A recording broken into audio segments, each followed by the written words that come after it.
ces deux agendas, c'est de faire en sorte qu'on enlève au président le pouvoir de dissolution.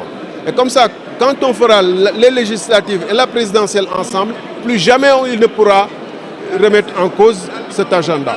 Donc ça n'a aucun sens. Et ça, cet argument qu'ils utilisent trahit leur mépris vis-à-vis de l'opinion. D'ailleurs, le climat nauséabond qu'on a installé, où leurs propres députés ne se retrouvent pas dans la proposition dans le projet qui est fait, où on l'on dit qu'il aurait peut-être même des velléités, lui le président sortant, de faire en sorte qu'il dissolve l'Assemblée nationale, et qu'il fasse coïncider la prochaine présidentielle avec les législatives, qu'il soit à la tête de file de la liste législative et qu'il batte campagne pour son dauphin. Tout ça montre, bon je ne crois pas à ça, mais ça montre combien les débats sont devenus très bas dans ce pays-là. Au moment où on devrait parler des jeunes qui sont en train de mourir en mer, au moment où on devrait parler du chômage immense des jeunes, au moment où on devrait parler de l'université de Dakar qui est pour ainsi dire renvoyée en vacances ad aeternam vitam. C'est des questions prégnantes qui nous occupent et on devrait pour une fois discuter de programme. Je vous remercie.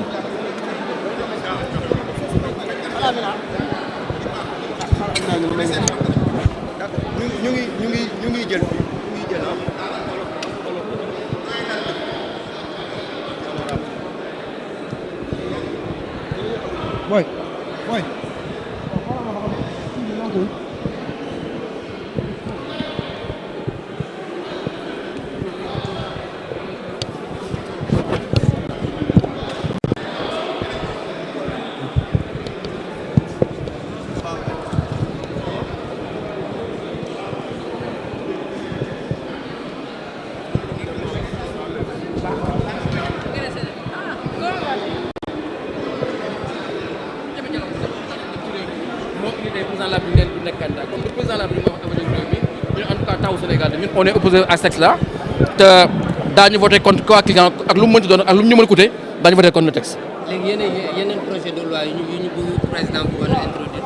Oh mais yooyu incha allah dina jàll parce que yooyu si dialogue bi la jógee parrainage bi ñuy wàññi ñëpp d'accord nañ ci parquet financier bi génn ñëpp ñoo doon critiquer CREI bi tey bu ñu amee parquet financier nekk na lu am solo évolution la war nañ ko waxtaanee réforme code électoral bi nekk na lu am solo pour suñu démocratie dañ ciy waxtaan. Et je pense que yëpp ay avancées démocratiques la ñu war ci jublu lu gaaw avant ñu dem ci élection présidentielle parce que bii pas Sénégal yi tànn seen président en toute responsabilité. honorable yeneen projet de loi yu ñu bëgg président bëggoon a introduire.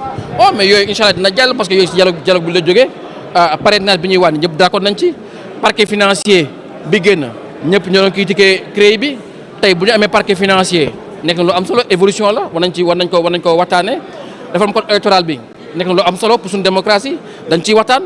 Et je pense que yëpp ay avancées démocratiques la ñu war ci jublu lu gaaw avant ñu dem ci élection présidentielle parce que bii pas Sénégal yi tànn seen président en toute responsabilité. honorable am na benn ci parrainage bi yaa ko doon wax sànq parrainage bi am na benn aspect bi ñu ci dugal le nombre de députés. yu war a parrainer les candidats. mais est-ce que loolu tam du beneen moyen de filtrer. yenn candidats yi nga xamante ne amuñu yooyu aura. non dañ ne woon buñ ne parrainage ne ak chiffre bi ñu joxe parti yu mag yi bu ñu jógee bu ñu jëlee li ñuy jël. parti yi duñ dese dara wala ay doublons la ñuy am moo tax ñu ne bu ñu defee parrainage ak les maires et les présidents départementaux ak les députés tey xam nga taxawu am na 13 députés 14 députés Pastef am na ko PUR am na ko Benno Bokk Yaakaar am na ko kon jàpp nga ni parti yëpp soxlañu parrainage kon dañuy bàyyi parrainage citoyen bi ak parti yëpp ba pare wàññi ko pour que le maximum mën ko am pour mën nekk candidat donc avancé la du galgal avancé la. mais les candidats indépendants je veux dire. ah mais nag Sénégal on est dans une république les élections coûtent des millions aux citoyens.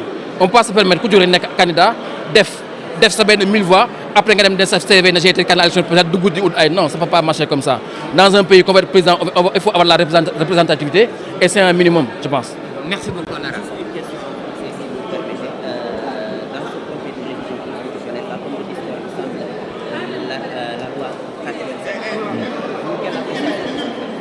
Oui, nous on est totalement opposés à ce texte-là. Non pas parce qu'il y a une pression d'ordre pour nous dire non, reculer. Non.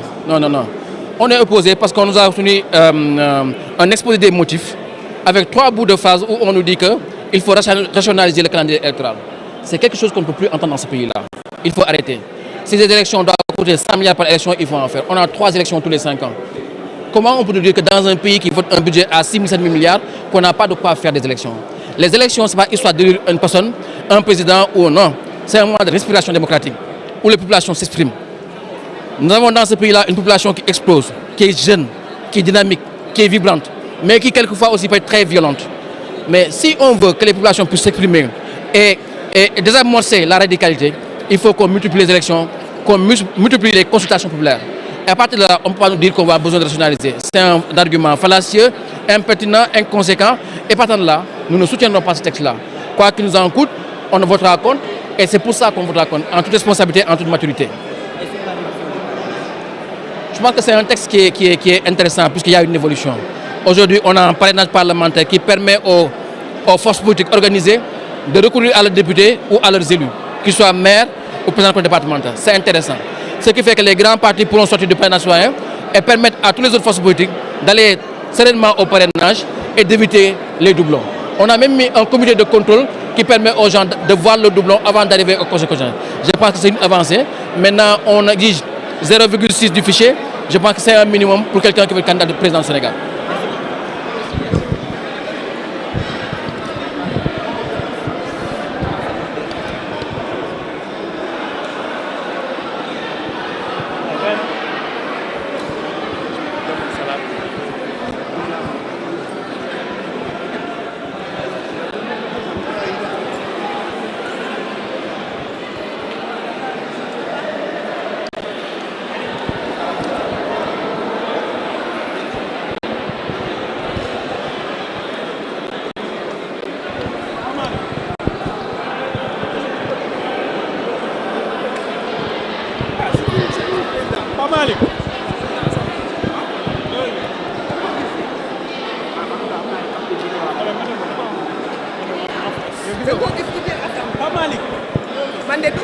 Non, le matin, je l'ai vu. Quelques députés par-ci par-là, mais je ne sais pas exactement. Bon, lire en entier. Article 87. Qu'est-ce que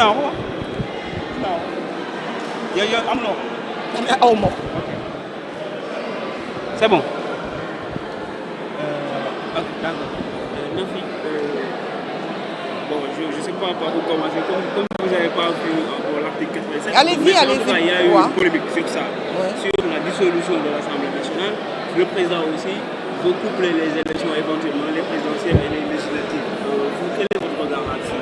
Ouais, vous savez, je ne peux pas me prononcer parce que je ne veux pas hurler avec les loups, je ne veux pas parler de quelque chose alors que la conférence des présidents est en train de se réunir et c'est la conférence des présidents qui verra l'exactitude des lois qui sont venues ici.